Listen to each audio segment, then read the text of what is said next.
ओम शांति। बाबा की अव्यक्त मुरली है 29/6/71 की। 29 जून 71, 29 जून 71 की मुरली। नॉलेज की लाइट से पुरुषार्थ का मार्ग स्पष्ट। बाबा बता रहे हैं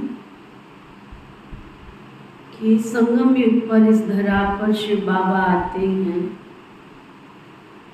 और हमें जो नॉलेज देते हैं, ईश्वरीय दिव्य ज्ञान देते हैं, उस नॉलेज के दिव्य प्रकाश से, शक्ति कहो, प्रकाश कहो, लाइट कहो, जो बाबा पुरुषार्थ करने के लिए कहते हैं, वो पुरुषार्थ का मार्ग स्पष्ट दिखाई भी देता है और पुरुषार्थ करने की विधि भी आ जाती है। सभी जो पुरुषार्थ कर रहे हैं, उस पुरुषार्थ द्वारा वर्तमान समय की प्राप्ति का लक्ष्य कौन सा है? देव पद की प्राप्ति तो भविष्य की है, लेकिन वर्तमान समय पुरुषार्थ की प्राप्ति का लक्ष्य कौन सा है? हम हर ब्राह्मण आत्मा को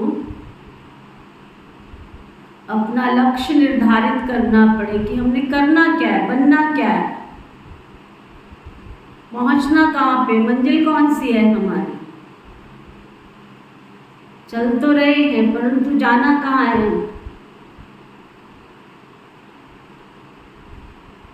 फरिश्ता बनना, फरिश्ते की मुख्य क्वालिफिकेशन क्या है? फरिश्ता बनने के लिए 2 क्वालिफिकेशन कौन सी? अगर फरिश्ता भी बनना है तो उसकी भी 2 विशेषताएं हैं। बाबा कहते कौन सी? एक है लाइट और दूसरी है माइट। बाबा कहते दोनों ही जरूरी, लाइट भी चाहिए, माइट भी चाहिए। लाइट और माइट दोनों ही फरिश्तेपन की लाइफ में स्पष्ट दिखाई देते हैं, एक दूसरे के पूरक हैं।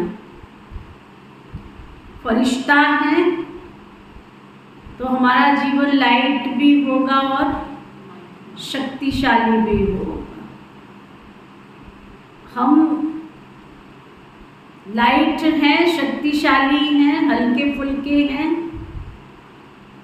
व्यवहार में हमारा बिल्कुल लाइट, जिसको कहते हैं ना, ये तो सरलता भी कह सकते हैं दूसरे शब्द। वे इनका व्यक्तित्व बहुत सरल है, सरल स्वभाव के। लाइट प्राप्त करने के लिए विशेष कौन सी शक्तियां चाहिए? शक्तियां तो बहुत है ना, लेकिन लाइट रूप, माइट रूप बनने के लिए एक एक अलग गुण बताओ।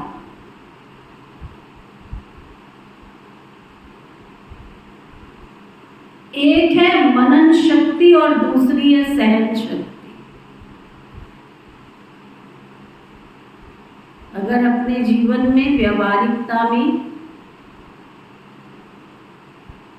ज्ञान जो सुन रहे हैं अगर उसको मनन नहीं करेंगे तो भी कोई फायदा नहीं। जो बाबा ने कहा क्यों कहा, उसके पीछे क्या लॉजिक है, जो हम ज्ञान सुन रहे हैं, जो बाबा की मुरली सुन रहे हैं। मनन कहो, चिंतन कहो, अभ्यास कहो। और दूसरा सहन शक्ति। जितनी सहन शक्ति होगी उतनी सर्वशक्तिमान की सर्व शक्तियां स्वतः ही प्राप्त हो जाती। नॉलेज को भी लाइट कहते हैं ना, तो पुरुषार्थ के मार्ग को सहज और स्पष्ट करने के लिए भी नॉलेज की लाइट चाहिए, समझ चाहिए, विवेक चाहिए। इस लाइट के लिए फिर मनन शक्ति भी चाहिए। तो एक मनन शक्ति और दूसरी सहन शक्ति चाहिए। अगर ये दोनों ही शक्तियां हैं तो फरिश्ते स्वरूप का चलते फिरते किसको भी साक्षात्कार हो सकता।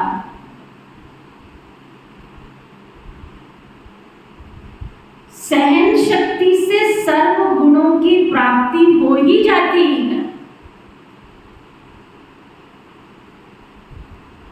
इस ईश्वरीय विश्वविद्यालय के ज्ञान की सबसे बड़ी चीज है सहन शक्ति। अगर आपके अंदर सहन शक्ति है तो सारी चीजें, सारे गुण बाबा कहते हैं ऑटोमेटिक प्राप्त हो जाते।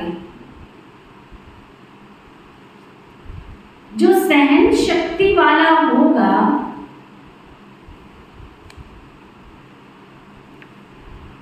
उसमें निर्णय शक्ति, परखने की शक्ति, गंभीरता की शक्ति ऑटोमेटिकली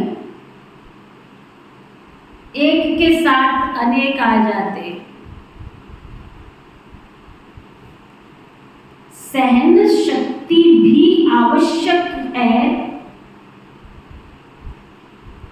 और मनन शक्ति भी आवश्यक है।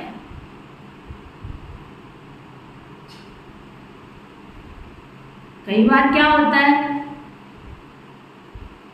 भांत भांत के संस्कार हैं, हो सकता है कोई बात आपके अनुकूल नहीं है, आपकी समझ के अनुसार वो अनुकूल नहीं है, लेकिन समय के अनुसार, बाबा की प्रेरणा के अनुसार वो अनुकूल है। अगर आप में सहन शक्ति है तो क्या होगा, उसको अनुकूल बना लेंगे, जैसे बाबा चाहता है वैसे कर ले। सहन शक्ति भी आवश्यक है और मनन शक्ति भी आवश्यक है।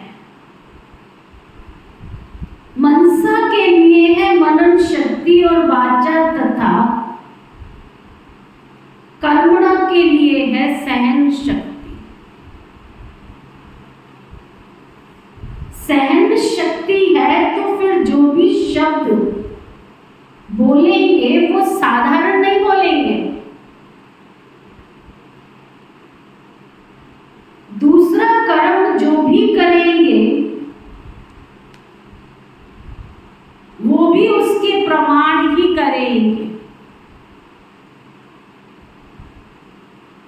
तो दोनों ही शक्तियों की आवश्यकता है। सहन शक्ति वाले कार्य में भी सफल हो जाते, सहन शक्ति की कमी के कारण कार्य की सफलता में भी कमी आ जाती।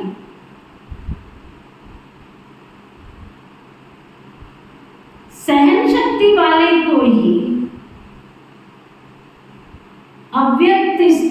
व शुद्ध संकल्पों के स्वरूप की स्थिति रहेगी।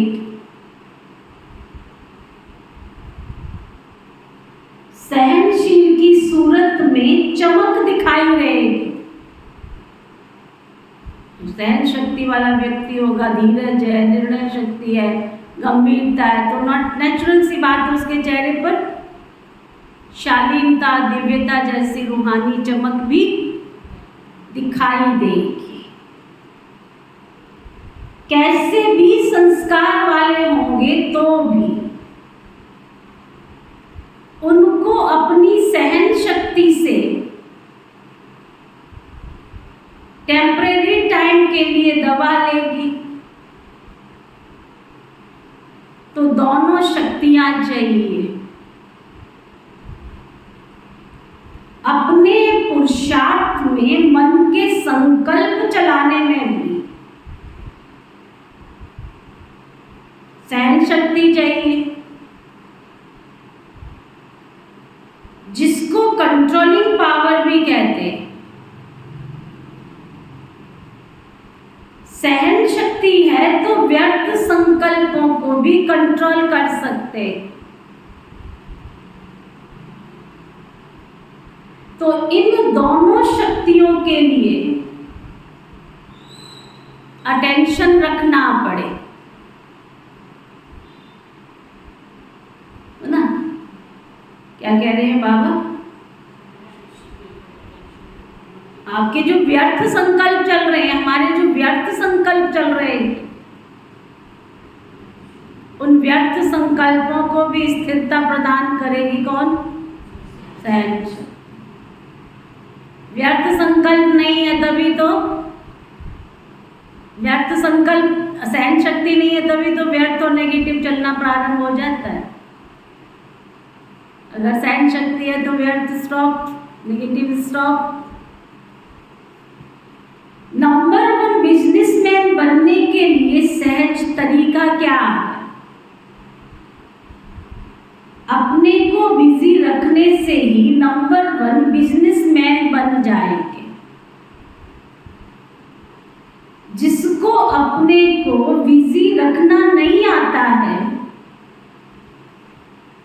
वह बिजनेसमैन के भी लायक नहीं कहा जाएगा। यहाँ बिजनेसमैन बनना अर्थात अपनी भी कमाई और दूसरों की भी कमाई,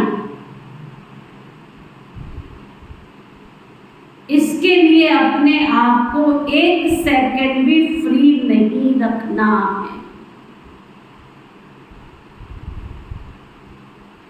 कौन सा नंबर बिजनेसमैन हो बाबा पूछ रहे हैं।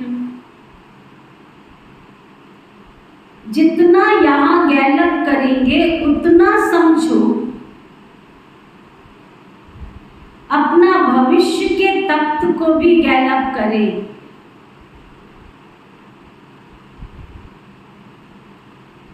समझ में आया? जितना यहां पुरुषार्थ कर लोगे उतना भविष्य के लिए भी जमा हो रहा है, ये भी याद रखना। एक एक कदम हमारे भविष्य के साथ चल रहा है, एक एक स्टेप हमारे भविष्य की तरफ जा रहा है, ऊंचाई की तरफ जा रहा है।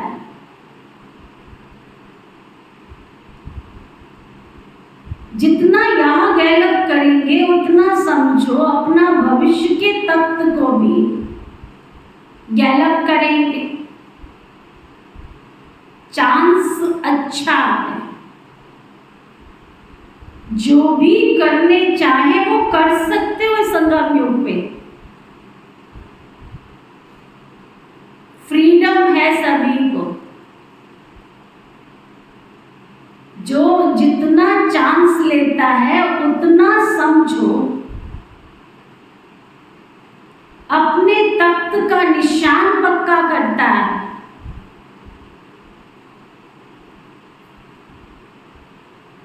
किसी के लिए यहाँ पुरुषार्थ नहीं कर रहा, उसका अपना भविष्य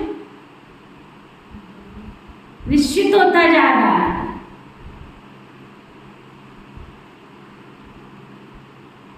बिजनेसमैन का अर्थ ही है एक संकल्प भी व्यर्थ ना जाए। हर संकल्प में कमाई हो।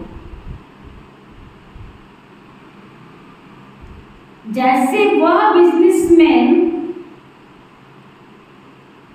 एक एक पैसे को कितना बना देते हैं कमाई करके, ये भी एक एक सेकंड व संकल्प कमाई करके दिखाए, उनको कहते हैं नंबर 1 बिजनेसमैन। बुद्धि को और काम ही क्या है? बुद्धि इसी में ही बिजी रहनी चाहिए। और सभी तरफ तो खत्म हो गए हैं ना, वह कुछ रहा हुआ है जहां बुद्धि जा सके। सभी तरफ तो खत्म हो गए ना, अपने पुराने संस्कारों का तरफ भी खत्म हो गया है ना। बाबा के बच्चे बन गए, आप सोचो, पुरानी दुनिया का रस भी लेते रहे और यहाँ का भी तो दो नाव में पैर रख के नहीं चला जाए। यहाँ तो बाबा कहते पुराने संस्कारों को भी खत्म करो, तब सुख की अनुभूति होगी। भगवान के घर में तुम सुख शांति शक्ति प्राप्त करने आए हो, तो गिलास गंदा हो और उसमें दूध भरते जाओ तो दूध का कोई कसूर नहीं। पात्र गंदा है और उसमें अच्छी चीजें डालते जाओ तो अच्छी चीजें क्या करेंगी? अच्छी रहेंगी क्या? कचड़े के डिब्बे में फ्रूट डाल दो, ड्राई फ्रूट डाल दो, मिठाइयाँ डाल दो, क्या करेंगी? कचड़े के डिब्बे में मिठाइयाँ फल फ्रूट क्या करेंगी? खाएंगे क्या? उनको यूजेबल है क्या वो? इसी तरह से द्वापर युग से हमारा जो ये मन रूपी पात्र था वो कचड़े का डिब्बा बना हुआ था। उसमें काम क्रोध लोभ मोह अहंकार ईर्ष्या द्वेष पता नहीं कितनी सारी कमियां भरी पड़ी हैं, बुराइयां भरी पड़ी हैं। वो भी साथ लेके चल रहे हैं, बाबा का ज्ञान भी साथ लेके चल रहे हैं, पुराने संस्कार भी साथ लेके चल रहे हैं। और फिर आप कहो कि हम तो बाबा के घर में आए, हमें तो सुख की अनुभूति नहीं हो रही। नहीं होगी। शांति की अनुभूति नहीं होगी, नहीं होगी, पक्की बात है। लिख के जाओ यहाँ से।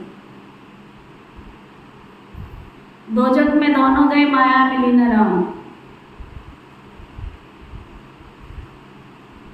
या तो रहेगा पाप, या तो रहेगा पुण्य, या तो रहेगा सुख, या तो रहेगा दुख, या तो रहेगी शांति, या तो रहेगी शांति, या तो रहेगी पवित्रता, या तो रहेगी अपवित्रता। अब अपवित्रता में पवित्रता का अनुभव करो, नहीं है, नॉट पॉसिबल। विकारी जीवन में शांति और सुख का अनुभव करना चाहो, नहीं होगा। स्पष्ट शब्दों में बाबा कहते नहीं होगा। तो बाबा कह रहे हैं बुद्धि में भी बिजी रहनी चाहिए। सभी तरफ से खत्म हो गए। पहले ये सोचो, आप अहंकार के वश कोई कर्म कर रहे हो फिर शांति का अनुभव करना चाहो, नहीं होगा। आप मोह के वश होके कर्म कर रहे हो और खुशी का अनुभव करना चाहो, नहीं होगा। बाबा कहते हैं अपने पुराने संस्कारों की तरफ भी खत्म हो गया है ना। बुद्धि को जाने की तरफ पर रास्ते ठिकाने तो वही है। बुद्धिवाद तो पुराने संस्कारों की तरफ खींचेगी। ये तो सभी खत्म हो गए है ना। भले शरीर का रोग होता है, उसकी नॉलेज रहती है कि ये फलाना दर्द है, इसका ये निवारण है, क्योंकि लक्ष्य है ना। जितना शरीर ठीक रखेंगे उतना सर्विस कर सकेंगे। बाकी अपनेपन का कोई स्वार्थ नहीं है। सर्विस के निमित्त बनते हो, ये साक्षीपन हुआ ना। अभी सिर्फ एक ही मार्ग रह गया, बाकी जो अनेक मार्ग होने के कारण बुद्धि भटकती थी, वो मार्ग सभी बंद हो गए है ना। बाबा पूछ रहे भक्ति में तो किधर जाए, इधर जाए उधर जाए, इधर जमाना, इधर मोहब्बत, इधर दुनिया, इधर ये। बाबा कहते कम से कम बुद्धि से ये पूछो, अब तो एक ठिकाना ही है ना कि अभी भी बुद्धि भटक रही है। पहले तो मार्ग निश्चित हो ना। ऑलमाइटी गवर्नमेंट की सील लग गई है कि अब कहीं और जाना ही नहीं है हमको, ये भी क्लियर हो। अगर अभी तक भी यही है कि यहाँ राम भजन करूंगी, कृष्ण भजन करूंगी मैं, है ना, दुर्गा भजन करूंगी, मैं किधर जाऊं? लक्ष्य भी तो क्लियर हो ना। लक्ष्य नहीं है जिनका जीवन में यूं ही रह जाते हैं जैसे लाख हजारों पत्ते पानी में निष्दिन बह जाते। लक्ष्य तो हो ना कम से कम। बुद्धि की जो भटकन थी कि हमें भगवान मिले, परमात्मा मिले, सर्वशक्तिमान मिले, ऑलमाइटी अथॉरिटी मिले, अब बुद्धि ने उसको स्वीकार किया है या नहीं किया है? उसकी स्टैंप लग गई है या नहीं लग गई है? कि अभी भी किंतु परंतु क्यों क्या के चक्कर में। चलो थोड़ा यहाँ का भी स्वाद ले लेते हैं, थोड़ा दुनिया का भी स्वाद ले लेते हैं, थोड़ा ढोल मजीरे का भी स्वाद ले लेते हैं, थोड़ा सा वहाँ का भी ले लेते हैं, तो भी बाबा कहते शांति नहीं मिलेगी। तो बाबा कहते गवर्नमेंट की जैसे सील लग गई है, सील लगी हुई कभी खुलती नहीं है।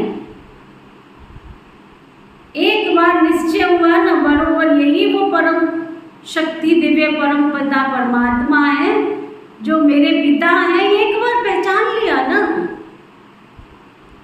उसको बार बार पहचानना थोड़ी होता है। एक बार बच्चे ने दिल से अपनी माँ को पहचान लिया, जिस दर्द से वो पैदा हुआ, अब वो कहे दादी को माँ कहूँ कि नानी को माँ कहूँ या मासी को माँ कहूँ, सोचता ही रहे तो क्या होगा? वर्षा मिलेगा क्या उसको? दादी नानी काकी चाची मामी सब बहुत हो सकते हैं, परंतु माँ तो माँ ही है ना। तो दुनिया में बहुत सारी धर्म आत्माएं हो सकती है, महात्माएं हो सकते हैं, सिद्धि पुरुष हो सकते हैं, बट परम शक्ति परमात्मा परम ज्योति तो एक ही है ना। उस पर तुम्हारा मन स्थिर हुआ है या नहीं हुआ है, वो अपने आप को चेक करो, स्टेप लगाओ। जैसे कोई की तकदीर में होता है तो सर्कमस्टेंसेस भी ऐसे बनते हैं, जैसे कोई लिफ्ट का रूप बन जाता है। यहाँ भी जिसकी कलम पहले की तकदीर व ड्रामा की नोट है, भले अपना भी पुरुषार्थ रहता है, लेकिन साथ साथ ये लिफ्ट भी दैवी परिवार द्वारा मिलती है और बाप दादा के द्वारा भी गिफ्ट मिलती है। तो ये भी चेक करना है कि अब बाप दादा के द्वारा व दैवी परिवार के द्वारा किस किस प्रकार की गिफ्ट प्राप्त हुई है। बड़े बड़े आदमियों को गिफ्ट मिलती है तो शोकेश में उसे संभाल कर रख देते हैं, उससे अपने देश का नाम वाला करते हैं। और यहाँ जो समय प्रति समय गिफ्ट प्राप्त हुई है, उस द्वारा बाप दादा का और कुल का नाम वाला करना है। समझा? अच्छा, जैसे आप लोग शुरू में सर्विस पर निकले तो नॉलेज की शक्ति तो कम थी, लेकिन सफलता किस शक्ति के आधार से हुई? त्याग और स्नेह के आधार पर। बुद्धि की लगन दिन रात बाबा और यज्ञ की तरफ थी। जिगर से निकलता था बाबा और यज्ञ। इसी स्नेह ने ही सभी को सहयोग में लाया। इसी स्नेह की शक्ति से ही केंद्र बने। तो आदि स्थापना में जिस शक्ति ने सहयोग दिया, अंत में भी वही होना है। पहले साकार स्नेह से ही मन मनाव बने। साकार स्नेह ने ही सहयोगी बनाया व त्याग कराया। संगठन और स्नेह की शक्ति से घेराव डालना है। अभी देखो, बाहर विलायत में भी सर्विस की सफलता का मूल कारण स्नेही और सहयोगी बनने का घेराव है ना। ज्ञान का प्रैक्टिकल सबूत यही स्नेह और संगठन की शक्ति। सर्विस की सफलता का मूल आधार ये है। कहाँ भी रहते यही सोचना चाहिए, किस रीति ऐसी प्लानिंग करें जिससे संदेश देने का कार्य जल्दी समाप्त हो जाए। अभी तो बहुत रहा हुआ है ना। स्नेह से त्याग का भी जंप देने का उमंग आता है। आप सभी ने त्याग कैसे किया? रग रग में स्नेह भर गया, तभी तो जंप दे सके ना। ये भी एक सूक्ष्म कारण है।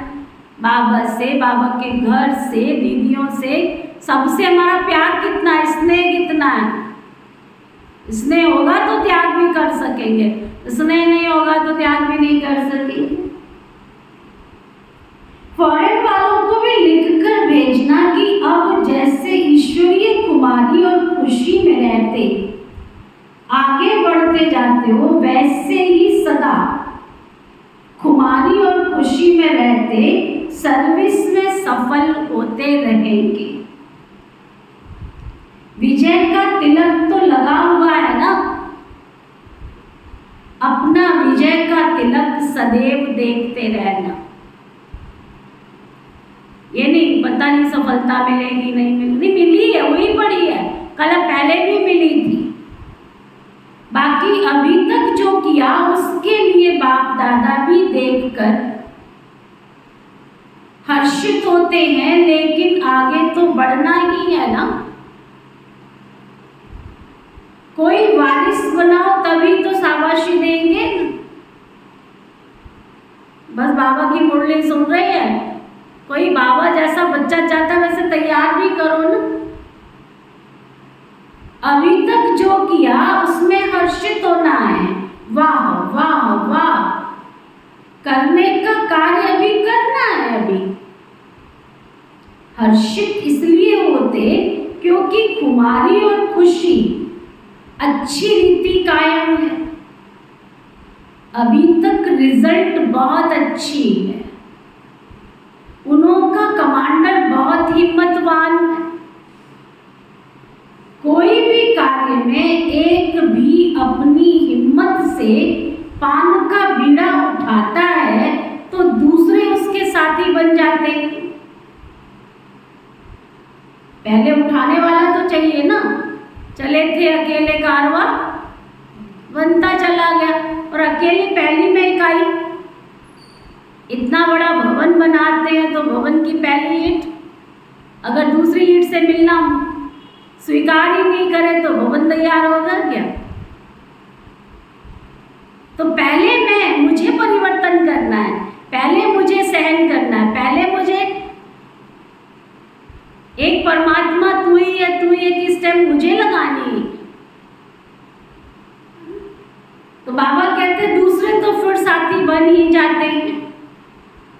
वैरायटी ग्रुप होते भी गुलदस्ता बहुत अच्छा है, इसलिए बाबा मुबारक देते हैं। अच्छा, तो बाबा की मुरली का सार है मनन और सहन शक्ति। जितनी सहन शक्ति होती है उतनी सर्वशक्तिमान की सर्व शक्तियां स्वतः ही प्राप्त होती हैं। इसे नॉलेज को भी लाइट कहते हैं। पुरुषार्थ के मार्ग को सहज और स्पष्ट करने के लिए भी नॉलेज की लाइट चाहिए ना। इस लाइट से ही बाबा कहते हैं ये जो लाइट है ये भी चाहिए ना।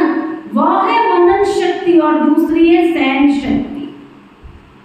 अगर ये दोनों शक्तियां हैं तो फरिश्ते स्वरूप का चलते फिरते किसको भी साक्षात्कार हो सकता है। तो बाबा की आज की मुरली का सार पूरा बाबा ने का फरिश्ता स्वरूप जो दिखाई देता है उसके लिए क्या चाहिए, एक तो लाइट और माइट की शक्ति। फिर बाबा ने कहा जिसके पास लाइट और माइट की शक्ति होगी उसके पास मनन और सहन करने की शक्ति होगी, और जिसके पास मनन और सहन करने की शक्ति होगी उसके पास सहन करने की शक्ति के साथ साथ क्या होगा, नम्रता होगी, दिव्यता होगी, गंभीरता होगी, निर्णय करने की शक्ति होगी, और जब परखने की शक्ति होगी ये ऑटोमेटिक आती चली जाएंगी। बाबा कहते हैं उससे अव्यक्त स्थिति कंट्रोलिंग पावर स्वतः ही आती जाएगी। फिर बाबा ने कहा कि अपने को बिजनेसमैन बनाओ। बिजनेसमैन क्या करता है, दिन दूनी रात चौगुनी उन्नति करता है ना अपने बिजनेस में। ऐसे ही बाबा के बच्चे बने हो तो चेक करो कि पुराना जो कुछ भी था, चाहे वो व्यवहार है, चाहे पुराने संस्कार है, चाहे पुराना स्वभाव है, उससे किनारा हो गए हो कि संभाल कर रखा है। अगर उसको रखेंगे तो बाबा से जो फरिश्तेपन की फीलिंग आनी चाहिए, शक्तिपन की फीलिंग आनी चाहिए, वो नहीं आ पाएगी। बाबा ने कहा परमात्मा तुम्हें मिला है, एक के बन गए वो स्टैंप लग गई है। तो बाबा ने उदाहरण दिया जैसे गवर्नमेंट किसी भी चीज़ पर सील लगा देते हैं तो वो फिर खोल नहीं सकते हैं ना। ऐसे ही तुम्हारी जो सील लग गई है तो माया उसको खोल तो नहीं सकती है, तो वो वाली सील चेक करो। बाबा ने फिर कहा सेवा की सफलता कब होगी, जब बाबा के घर से आपको प्यार होगा, स्नेह होगा। प्यार और स्नेह होगा तो त्याग कर सकेंगे, त्याग कर सकेंगे तो सेवा में सफलता भी प्राप्त कर सकेंगे। ओके, ओम शांति शांति शांति।